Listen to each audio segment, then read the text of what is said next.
Due to the complex timbre and dynamic range of the human voice, recording vocals can be one of the most challenging things in the studio. First, you need one of these, an extremely expensive microphone, then a recording booth, which is designed to record vocals. Lastly, one of these.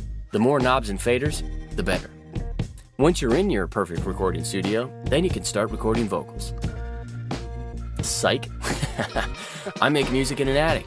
I also record the majority of my vocals on this guy, the SHURE SM48S. Why? Because it has an awesome little on-off switch and an arm that I can move around when I want to sit here and sing songs to myself.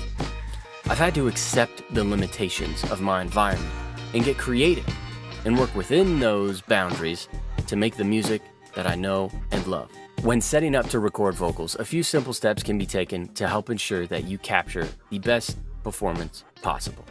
Adding a Shockmount can help eliminate some of the low-end rumble a microphone can pick up while recording. Above all though, you gotta take care of your equipment and appreciate it because that's what you got to work with.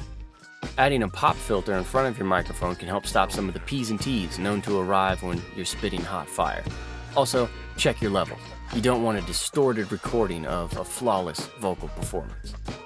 Correct as many technical issues as you possibly can. Figure out where you can upgrade your equipment or your surroundings, working within your budget of course. Find new techniques to enhance your recordings. And also know that you can fix a poor recording in post. It's okay if it doesn't sound perfect. We have the technology. Get past those technicalities so you can make the music that you know and love and express what's on your heart, which is what music is all about. Whew.